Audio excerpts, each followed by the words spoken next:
paz do Senhor, você, meu irmão e minha irmã que tem nos acompanhado aqui no curso Firmando Raízes Cristãs, convido você neste momento a estudar juntamente comigo uma das doutrinas mais maravilhosas que nós temos na Bíblia Sagrada, que é a doutrina da segunda vinda de Cristo, uma esperança que pulsa em nosso coração, pois ansiamos ver o nosso Senhor Jesus Cristo rasgar esses céus para buscar a sua igreja. Amém? Venha comigo neste momento, pois nós aprenderemos juntos sobre a palavra de Deus. Convido que você abra a sua Bíblia, principalmente em Mateus 24, que é o nosso texto base.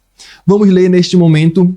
Imediatamente depois da tribulação daqueles dias, o sol escurecerá, a lua não dará sua claridade, as estrelas cairão do céu e os poderes dos céus serão abalados. Então aparecerá no céu o sinal do Filho do Homem, e todas as tribos da terra se lamentarão e verão o Filho do Homem vindo sobre as nuvens do céu com poder e grande glória. Essa é a nossa grande esperança. Jesus vir nesse céu com grande poder e muita glória. Vamos neste momento aprofundarmos mais o nosso estudo falando sobre a natureza da segunda vinda. Vamos compreender o seu propósito. E nisso eu convido você a meditar sobre o propósito, primeiramente, quando Jesus veio em sua primeira vinda nessa terra. Por que Jesus veio? Você já deve ter se perguntado qual foi o propósito da vinda de Cristo. Em 1 Timóteo, capítulo 1, versículo 15, Paulo vem nos dar essa resposta. A Bíblia é clara em dizer que Cristo Jesus veio ao mundo para salvar os pecadores. Jesus Cristo veio nessa terra, viveu como homem, cumpriu seu ministério e morreu por mim e por você. E ele mesmo, no decorrer do seu ministério, anunciou que novamente voltaria para cumprir a sua palavra. Qual é a garantia da segunda vinda de Cristo? Quais são as promessas para que nós venhamos confiar que de fato isso acontecerá? Primeiramente, a promessa das palavras do próprio Senhor Jesus. Quando nós lemos em, por exemplo, João, capítulo 14, versículo 1 em diante, ele mesmo nos garantiu. Vamos ler. Não se turbe o vosso coração. Credes em Deus, crede também em mim. Na casa de meu Pai há muitas moradas. Se não fosse assim, eu vou-lo teria dito, vou preparar-vos lugar, e quando eu for e vos preparar lugar, virei outra vez e vos levarei para mim mesmo, para que onde eu estiver, estejai vós também. Essa é uma promessa garantida pela própria boca do nosso Senhor Jesus. Quando nós meditamos nas parábolas que Jesus contou, em sua grande maioria, tinha-se também um teor escatológico. Ou seja, ele, nas suas parábolas, já também anunciava, dava um vislumbre que novamente ele voltaria. Nós podemos ver isso, por exemplo, nas parábolas das 10 virgens, do bom samaritano, dos talentos, das minas, do servo prudente e infiel. Todas essas trazem relatos a respeito que novamente Jesus viria para cumprir a sua missão agora como Senhor e Salvador glorioso. Mas não somente Jesus falou, os anjos também confirmaram isso. No relato da subida de Cristo aos céus, quando os discípulos estavam à vista, apareceram 2 varões galileus que falaram: Galileus, por que vocês estão olhando para o céu? Este mesmo Jesus que dentre vocês foi elevado ao céu, voltará novamente da mesma forma que vocês viram ele subir. Aqui são os próprios anjos que naquele momento consolaram os discípulos com a vinda de Cristo. E também nós vemos o relato dos apóstolos. Os apóstolos também foram testemunhas oculares do ministério de Jesus Cristo. Eles mesmos ouviram que Jesus viria, eles ouviram da boca dos anjos que Jesus viria, e em vários relatos das cartas, por exemplo, o apóstolo Paulo, quando ele escreveu para Timóteo, em 1 Timóteo 6,4, ele disse: guarde este mandamento imaculado, irrepreensível, até a manifestação do nosso Senhor Jesus. Também o apóstolo Pedro, um grande discípulo de Jesus, em sua carta, quando ele estava defendendo a palavra de Deus, quando aquelas pessoas que zombavam de Deus diziam: quando é que Jesus vai voltar? Quando é que vai ter esse retorno de Cristo? Porque desde sempre as coisas são como são.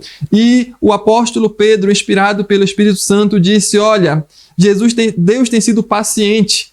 Não é que ele tem tardado na sua vinda, mas ele tem sido paciente com vocês porque ele quer que ninguém se perca.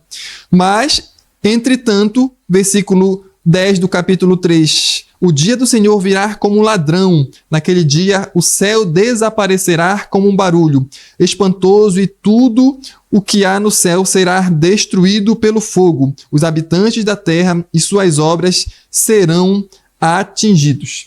Com isso, nós vemos que o relato da vida de Cristo é solidificada no Novo Testamento, mas também nós vemos no Antigo Testamento. O profeta Isaías foi o que mais falou da vinda de Cristo. Amém? Vamos agora para o tópico sobre o momento da segunda vinda de Cristo. Isso aqui é muito importante nós compreendermos. Abra sua Bíblia em Atos 1:17. Não vos compete conhecer tempos ou épocas que o Pai reservou pela sua exclusiva autoridade. Isso aqui é muito importante nós compreendermos, meus irmãos, sobre a vinda de Cristo. Infelizmente, muitas pessoas, ministérios, buscaram marcar datas para quando Jesus viesse. E isso aqui, a própria palavra nos confirma que não devemos fazer isso. Não devemos marcar datas. Deus determinou o tempo da segunda vinda e é privilégio exclusivo dele. Atos 1:7 nos ensina que não cabe a nós especular sobre datas. Não devemos de maneira nenhuma datarmos: Jesus Cristo vai voltar em 2030, Jesus Cristo vai voltar em 2027. Não cabe a nós. Nós também não devemos duvidar. Não é porque não sabemos o dia, a data, que também nós vamos ter em nosso coração um coração incrédulo, um coração que desacredita da Bíblia Sagrada, porque eu não sei quando Cristo vem. Não, pelo contrário, embora não saibamos o momento exato, temos certeza que a fidelidade de Deus cumpre a sua promessa. Isso aqui nós podemos ver claramente essa garantia em Hebreus 10:23. Mantenhamos firme a esperança que professamos, pois aquele que prometeu é fiel. Isso aqui é a palavra de Deus nos garantido. Não vamos duvidar da sua vida, mas vamos crer que, de fato, Jesus Cristo voltará. Amém? E vamos crer também na fidelidade divina, porque é o próprio Deus que está falando. E como será a segunda vinda de Cristo? Você já se perguntou? Há grande especulação, há grandes teorias sobre esse tema, sobre este momento. Mas nós devemos nos ater àquilo que a palavra de Deus nos diz. Vamos ver, primeiramente, a segunda vinda de Cristo, ela será de modo visível. Mateus 24:7 e Apocalipse 1:7 nos dão essa direção. Por exemplo, Apocalipse 1:7 diz: eis que vem com as nuvens e todo olho verá, até mesmo os que o transpassaram, e todas as tribos da terra se lamentarão sobre ele. Sim, amém. Isso aqui é uma garantia de que Jesus Cristo ele virá visivelmente. Por que isso aqui é importante? Porque há doutrinas e há teorias errôneas que falam que Jesus não virá de modo visível. Ele virá de modo tão secreto que as pessoas não perceberão. Ou que ele já veio lá no passado e isso aqui não vai mais se cumprir. Isso são doutrinas que vão contra a palavra de Deus, porque nós ainda aguardamos Jesus Cristo voltar. E quando ele voltar, todos nós saberemos, porque ele virá visivelmente, todo olho verá.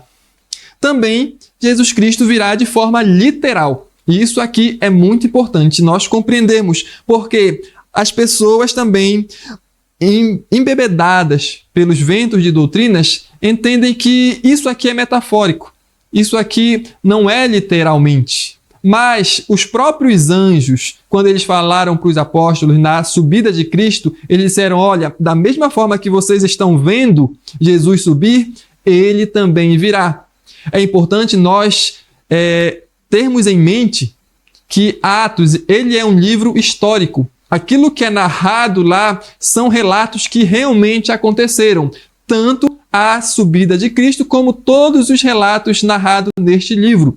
E isso aqui nos dá uma garantia a mais para acreditarmos que Jesus Cristo virá literalmente. Isso aqui não é uma fantasia, não é algo que nós especulamos, é a palavra de Deus nos garantindo. Também a segunda vinda de Cristo será universal, afetando todos os povos da terra. Mateus 24:30 descreve um evento que será visto por todos.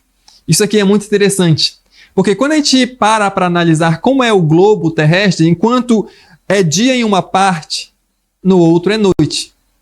O sol ele não brilha nos dois polos ao mesmo tempo. Mas como é que Cristo vai aparecer? Uma resposta simples para os mistérios de Deus muitas vezes é não sei. Não sabemos como é que Cristo vai fazer para que todos em todo o globo terrestre vejam. Mas nós sabemos que a sua segunda vinda é universal, ou seja, todos que estarão vivos nesse tempo verão o sinal do Filho do Homem no céu. Não sabemos como, mas nós temos a certeza que nós estamos falando aqui do Deus Todo-Poderoso que fez os céus e a terra. Então, para Ele não é difícil fazer com que a sua vinda seja olhada por todos que estarão nesta terra. A segunda vinda de Cristo também será de modo pessoal. Será de modo pessoal. É o próprio Cristo que estará vindo cumprir essa tarefa. No Antigo Testamento, os servos de Deus eram enviados atalaias, eram enviados anjos, mas na segunda vinda de Cristo será o próprio Senhor Jesus Cristo que virá buscar a sua igreja. Isso está descrito em 1 Tessalonicenses 4,16, como nós podemos ver. Porque o mesmo Senhor descerá do céu com alarido e com voz de arcanjo e com a trombeta de Deus. E os que morreram em Cristo ressuscitarão primeiro. É o próprio Senhor Jesus que vem aqui. Nós não aguardamos anjos, nós aguardamos o Deus Todo-Poderoso. Essa é a nossa maior esperança. Também o retorno de Deus, o retorno de Jesus Cristo será de modo glorioso. Mateus 16:24, porque o Filho do Homem virá na glória do seu Pai com os seus anjos e então dará a cada um segundo as suas obras. Aqui, o Senhor Jesus Cristo não virá mais como ele veio na primeira vez, como um servo, como alguém que veio para sofrer, para padecer, mas não. Nesse momento, na sua segunda vinda, Jesus está vindo com toda a sua autoridade, com todo o poder que ele tem, com toda a glória que ele tem. Isso aqui é maravilhoso, meus irmãos, porque nesse momento, todos os inimigos de Deus ficarão debaixo dos seus pés. Aquelas pessoas que maltrataram Jesus, aquelas pessoas que viram ele como fraco, verão como ele é poderoso, porque ele virá na sua forma gloriosa, suprema. Esse é o Deus que nós acreditamos, não num Deus fraco, não em um Deus limitado, mas em um Deus que pode fazer todas as coisas. E Jesus virá com todo o seu poder. Vamos seguir com os propósitos da segunda vinda de Cristo. Qual é o propósito da segunda vinda de Cristo? Isso aqui é importante nós compreendermos. Primeiramente, Jesus vem para trazer salvação para a sua igreja. Isso aqui é o que nós mais aguardamos. É a nossa salvação desse mundo cruel, desse mundo perverso. Vamos nesse momento estudar sobre o propósito da segunda vinda de Cristo. Qual é o propósito para que ele venha novamente? Um dos propósitos é trazer salvação para a sua igreja. E isso aqui é o que nós aguardamos demais. Nós sermos salvos deste mundo perverso. Nós sermos salvos dessa geração perversa. Hebreus 9:28 vem nos garantir isso. Cristo foi oferecido em sacrifício uma única vez para tirar os pecados de muito, e aparecerá pela segunda vez, não para tirar o pecado, mas para trazer salvação aos que lhe aguardam. Esse versículo ele é interessante porque ele nos mostra as duas verdades sobre as duas vindas de Cristo. Primeiramente, Jesus veio aqui nessa terra para morrer pelos nossos pecados, para nos salvar do pecado, mas agora ele virá para nos trazer a salvação completa. Nós já sabemos que somos salvos. No momento em que nós aceitamos a Jesus Cristo, o nosso pecado é perdoado, nós somos justificados diante de Deus, passamos a fazer parte da família de Deus. Porém, nós ainda vivemos em um mundo pecaminoso e ainda temos uma carne pecaminosa, o nosso corpo ainda é corruptível, mas quando Jesus vier nesta terra, ele nos trará a salvação completa. Ponto esse que é conhecido como a glorificação. Nós teremos um novo corpo, nós estaremos juntamente com Cristo, livre do pecado, livre da amargura, livre da tristeza. Também o propósito da segunda vinda de Cristo, seguindo, é trazer a ressurreição para aqueles que morreram em Cristo. Também nesse momento haverá a transformação tanto daqueles que morreram em Cristo quanto daqueles que estiverem vivos nesse dia, e acontecerá o arrebatamento. Um dos propósitos da vinda de Cristo é vir não só trazer salvação, mas arrebatar a sua igreja. E aqui eu abro um parêntese para falar a respeito do arrebatamento. Porque há no meio evangélico, principalmente aqui no Brasil e em outros lugares também no mundo, sobre a doutrina do arrebatamento secreto. Uma doutrina muito disseminada no meio evangélico, porém não tem respaldo bíblico. Nós acreditamos no arrebatamento. Porém, no arrebatamento após a grande tribulação, na única vinda de Cristo, que é a sua segunda. Por que eu digo isso? Porque as pessoas que acreditam no arrebatamento secreto creem que antes da segunda vinda de Cristo, Jesus vem para buscar a sua igreja secretamente. Isso antes da grande tribulação. E assim há um sumiço da igreja. As pessoas que estão vendo os seus filhos lá, de repente, aquele que for salvo desaparece. Só que não é assim um relato bíblico a respeito do arrebatamento, de quando a igreja irá se encontrar com Cristo. Mateus 24 vem nos dizer que após os acontecimentos da grande tribulação, o Filho do Homem virá nas nuvens do céu com poder e muita glória, e ele reunirá dos quatro cantos dessa terra. E é nesse momento que vai ressoar a trombeta para que aqueles que estiverem mortos em Cristo ressuscitem primeiro, e nesse momento também nós, os que estivermos vivos, aqueles que estiverem vivos nesse período, serão elevados, transformados, se encontrarão com aqueles que morreram em Cristo para se encontrar com Jesus nos ares. Você percebe a cronologia? Isso só acontece depois da grande tribulação, quando Jesus vem para buscar o seu povo, e não antes. Então, não há arrebatamento secreto. Isso aqui é uma invencionice, é um erro teológico. Nós somos a igreja de Cristo e precisamos estar baseados na verdade que é a palavra de Deus. O propósito da segunda vinda de Cristo também é trazer juízo sobre essa terra. Jesus Cristo vem não só para buscar a sua igreja, não só para arrebatar, transformar os salvos, mas também para trazer juízo sobre esse mundo perverso, sobre os ímpios. Apocalipse vem nos relatar que na vinda de Cristo, os ímpios morrerão. É isso mesmo, eles morrerão. Eles não suportarão a glória de Deus. Enquanto que a igreja de Cristo, quando Jesus estiver voltando, será elevada e estará diante de Deus, de Jesus, os ímpios, eles morrerão de pavor. E isso é um dos propósitos da vinda de Cristo, é trazer juízo realmente, é trazer a satisfação da justiça de Deus, porque Deus odeia o pecado e Ele julgará todos aqueles que se rebelaram contra ele. Ele trará juízo, trará condenação, trará a sua espada afiada.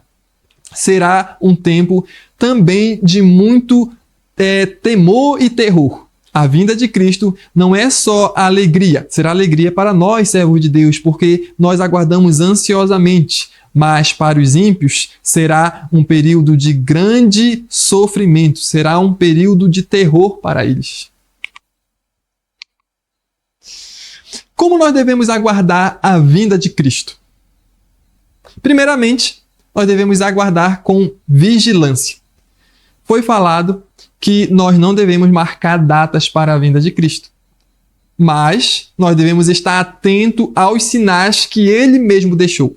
Mateus 24 vem nos falar que antes da vinda do Filho do Homem haverá sinais nessa terra que irão alertar, olha, a minha vinda está mais próxima. Que sinais são esses? Nós precisamos nos atentarmos, porque o próprio Senhor Jesus Cristo nos disse, olha, não vos engane, porque ainda surgirão falsos profetas, falsos cristos e enganarão a muito. Nesse tempo haverá guerras e rumores de guerras, e nós estamos vendo isso se intensificar cada vez mais. Também haverá fomes e peste em vários lugares. O amor de quase todos vai esfriar. O ódio se proliferará. E quando o pecado, a maldade estiver no seu ápice, o anticristo surgirá, dando início, assim, à grande tribulação. E se nós não estivermos vigilantes, nós ficaremos que nem o dono da casa quando o ladrão surpreende rapidamente e ele não tem o que fazer. É por isso que a Bíblia nos pede para que estejamos vigilantes, porque assim como o ladrão vem sem avisar, também Jesus Cristo virá de modo igual. Nós também devemos esperar pacientemente, meus irmãos. Não devemos ser que nem as pessoas no tempo de Pedro, quando eles questionavam sobre a vinda de Cristo, estavam frustrados já e decepcionados. Na verdade, eles estavam sendo enganados por falsos mestres. Nós também devemos ser pacientes sobre a segunda vinda de Cristo. Tiago 5:7 vem nos encorajar à paciência, pois o retorno de Jesus é certo. Devemos perseverar em nossa fé, mesmo que a espera seja longa, pois a recompensa será grande. Sede paciente, meus irmãos, porque aquilo que Deus tem prometido para você certamente acontecerá. A maior esperança, que é estar com nosso Jesus, isso acontecerá de fato. Só basta nós termos paciência. Não murmure que nem o povo lá, juntamente quando estava com Pedro, que eles murmuravam falando que Jesus não viria mais. Pelo contrário, creia que Jesus está tendo paciência com este mundo, está tendo paciência até mesmo com a gente, porque Ele não quer que ninguém se perca. Também devemos esperar Jesus trabalhando, obviamente. Não devemos ficar preguiçosos. Tem um relato em Tessalonicenses, o povo de Tessalônica, ele já estava tão apreensivo que Jesus viria que eles nem mais trabalhavam, só já estavam vivendo à custa dos outros. E Paulo os adverte por isso. Enquanto Jesus não voltar, nós temos uma vida ainda aqui nessa terra. Nós temos uma obra para cumprir, que é o Evangelho, é anunciar o Evangelho. Isso só irá acontecer se nós trabalharmos. Mateus 24 nos chama a atenção, lembrando que devemos espalhar o Evangelho até o seu retorno. Devemos ser instrumentos de Deus, levando a sua mensagem de esperança ao mundo. Amém? E para finalizarmos, isso aqui fica uma pergunta para nós. A segunda vinda de Cristo, o evento mais aguardado, você está preparado? Vamos meditar nessa palavra, porque ela também é para mim. Você e eu estamos preparados para a segunda vinda de Cristo? Nós já aprendemos aqui que certamente Jesus virá. Você crendo ou não crendo, Ele virá. Se você foi batizado ou não batizado, Ele virá. Se você gosta de Deus ou odeia Deus, Ele virá do mesmo jeito. Jesus é fiel na sua promessa. Por isso que nós precisamos estar preparados, meus irmãos. Quando Jesus fala que ele virá como um ladrão da noite, as pessoas interpretam errado isso. Ele virá como ladrão da noite para quem? Para os ímpios, porque eles não aguardam. Mas para nós que somos servos de Deus, é uma esperança, é um dia que nós aguardamos desde sempre. É o nosso maior anseio. E nesse dia, nós precisamos estar preparados. Nesse dia nós precisamos estar com nossos olhos fitos aos céus, porque Jesus é fiel na sua palavra. Creia nisso. Fique com a paz de Deus, fique com o nosso Senhor Jesus Cristo, que o Espírito Santo esteja com você, consolando, que Deus possa lhe dar sabedoria, aprofunde-se nesse tema, muitas coisas ainda poderiam ser ditas aqui, mas eu convido você a estudar o nosso doutrinal, a estudar sobre a fé promissista, principalmente sobre o advento de Cristo. Que Deus nos abençoe.